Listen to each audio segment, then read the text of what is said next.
in the Mississippi Upskill Grant Program in there. It's a program very similar to what was in the Katie program, but it has different things that we worked out through several of our different state agencies, and we think would be a more efficient way to do this. It also has in that bill too, in looking at the alignment of CTE programs, we also have the bridge bill that the Senate sent over, the K-12 bill. That's the bridge bill that looks at CTE and special purpose schools. So you can see the alignment in looking at everything from the pre-K level, or really the K-12 level, then through colleges and universities, and looking at workforce and CTE. I know y'all have seen both of those bills before, so I won't detail them in line by line as you've seen them both in committee, and you've also seen them on the floor. But I'm happy to answer questions about them, or I can go into it in detail if y'all prefer. So we'll answer questions at this time. All right. Senator Hobson.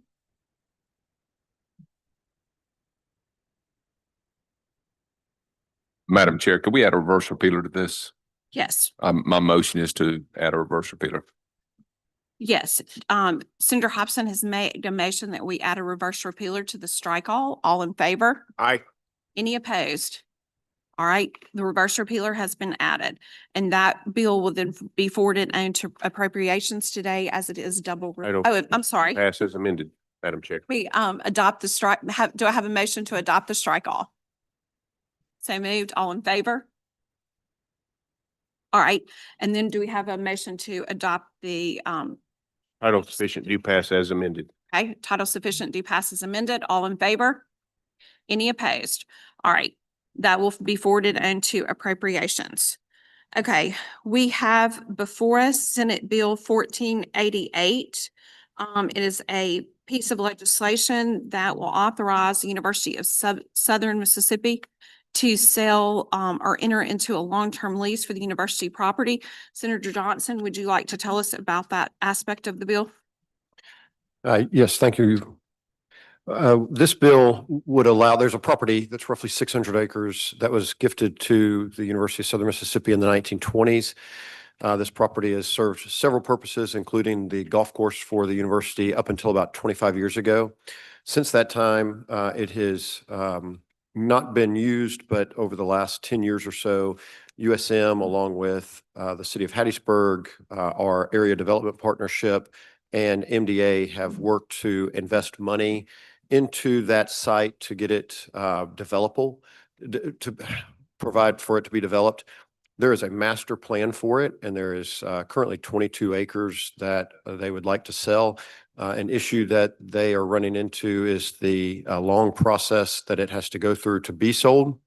What this legislation would do would be allow for DFA to opt out of that process, which would make it a more appealing for a private entity to come in and contract to purchase that property. It would still hold the same requirements as far as getting to appraisals, and it would still have to be approved to be sold by the IHL, but it would just streamline the process and make it much more simple for the university to enter into an agreement with a private entity and sell that property. Okay. Do y'all have questions for Senator Johnson in regards to that? Hey, Senator Michelle? Big Valley. You mentioned 600 acres and you mentioned 22. Is it authorized to sell or lease 600 acres? Yes, it would be for the entire property. At present, though, there's only 22 acres that it is looking for. There is a master site plan, which has been signed off on by the city with zoning, and MDA has participated in that site plan. That has multiple different uses, from some residential and commercial, and it is a long-term project that they would continuously be contracting with private entities to develop.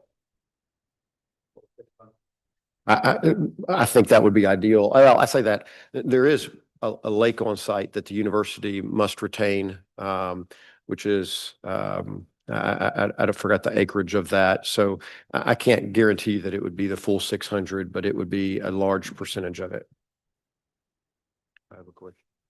Senator Williams? Thank you, Madam Chair. I think you said this, Senator, but just as this, if, we sell 22 acres today, and as you go through the next several years of development process, seems like the guardrails are on there that you have to do 2 appraisals and sell it out at market value, because if this development goes, you might have a pretty good appreciable piece of real estate here, but those guardrails to make sure that the owner of Southern would be compensated properly for this.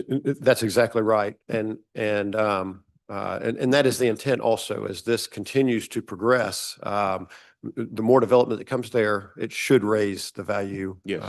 Sounds like a good project. Yeah, Sounds like which is good for the entire area, including the university. Thank you. All questions, I have a motion. Okay, we have another part of this bill. Just, we are looking at, where does that begin? All right. We are at line 123. We are also revisiting what the Senate has had that we know the House has not taken up, the financial literacy piece for all colleges and universities.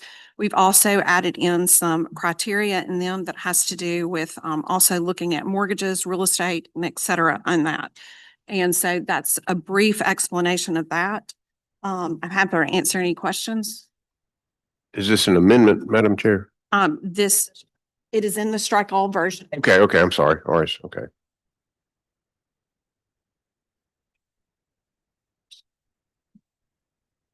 Title sufficient due pass committee sub as amended. Motion title sufficient due pass as amended. All in favor? Aye. Any opposed? All right, we will go to House Bill 1495. Senator Williams, do you want to explain? Thank you, Madam Chair. This bill is a companion bill. It is identical to Senate Bill 2238. It allows Mississippi State University and the Octavio County, Starkville-Octavio County School District to commingle funds upon mutual agreement. Basically, as a lot of you know, there's a partnership school there that was started in 2015. Legislation was done that would allow this to happen. There's now a process of starting to build a high school in collaboration with Mississippi State on some land that they join. And this just expands the ability for those to, if they had shared faculty, et cetera, it has to be mutually agreed upon to both entities. That's all the bill does. Questions for Senator Williams? Title sufficient due pass with no questions, Madam. Motion is title sufficient due pass. All in favor? Aye. All right. Any opposed? All right. Moving on to House Bill 1582, community college performance contracts exclude a certain from 20-year payback provision. Candidly, this is a piece of legislation that's before us that really probably is more appropriate for public property. There are some very big pros to this. There's also some questions that we have that we really believe really should be vetted out from public property. And I've talked to Chairman Barrett about this. I'm going to explain what this is just a little bit, but then I'm also going to ask you to put a reverse repealer in there, and this will give Chairman Barrett then time to really vet this legislation through. And we will decide at that point, if it moves, if we take it up on the floor, at that point in time, or if this is something that we want to continue through. But basically what it does is it's not creating a new program or authority. Instead, it builds upon existing framework already in law that allows public entities to utilize energy performance contracting through pre-qualified vendors that are administered by MDA. We already allow public entities, including community colleges, to enter into these energy performance contracts and energy service agreements. They're called ESCO vendors, and y'all probably heard that term before. They're already pre-qualified and vetted by MDA. And so there's already a functioning assistance in place. The vendors are already approved. This bill doesn't change any of that structure whatsoever for y'all, those of y'all who deal in this. However, despite having this framework, community colleges still have to navigate traditional procurement requirements that require multiple contracts, bids, for each project, whether it be architects, engineers, contractors, and then they have to move through the Bureau of Buildings for those processes as well. So you've got several fragmented processes with this.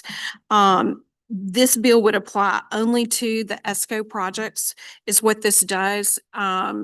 It does not alter procurement rules or traditional capital construction projects whatsoever.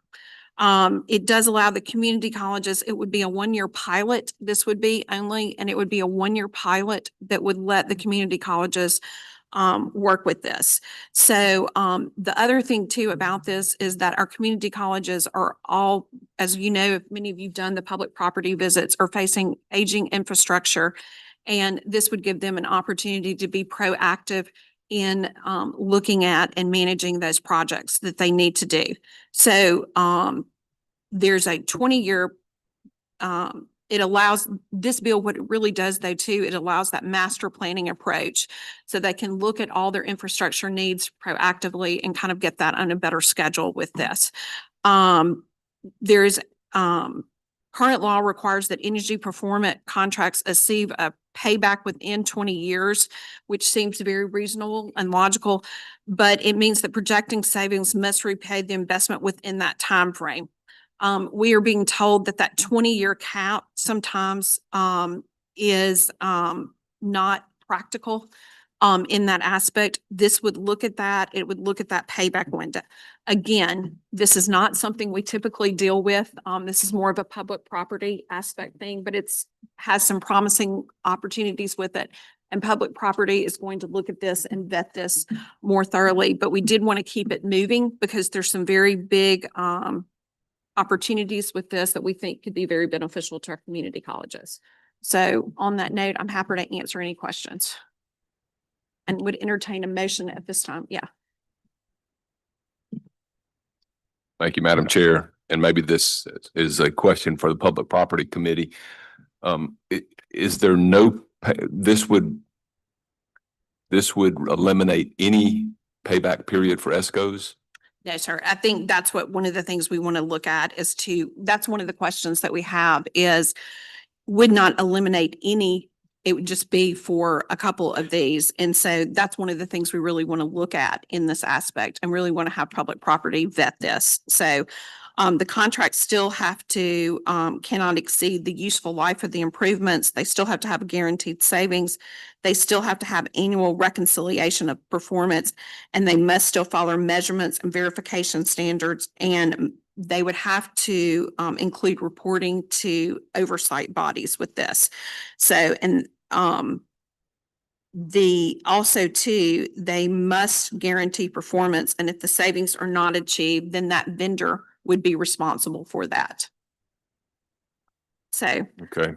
Yes. The current ESCO law does not work for the community colleges. Is that they're what stating you're it. saying? Yes, the community colleges, quite frankly, did not ask for this piece of legislation. So I want to make sure that that is very clear on this.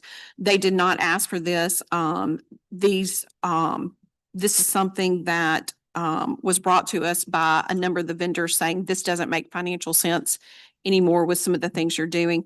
I think the bill needs still a great deal of vetting on this, but I think it does have some opportunities for long-term management and really aggressively looking at the projects they have so they can be more fiscally responsible on their maintenance of properties. So this is just to, that's why we want to reverse repealer on this so that we can kind of keep looking and studying this issue. And it may not be something we finish, quite frankly, this session, but we did want to kind of keep it moving forward for this moment. I will move that we do adopt a reverse repealer in light of the discussion here. Thank you. Thank you. All right, we have a motion for a reverse repealer. All in favor? Aye. Any opposed? All right, do I have a motion? Title sufficient due pass as amended. All Madam right, Chair. motion is title sufficient due pass as amended. All in favor? Aye. Any opposed? Rise and report.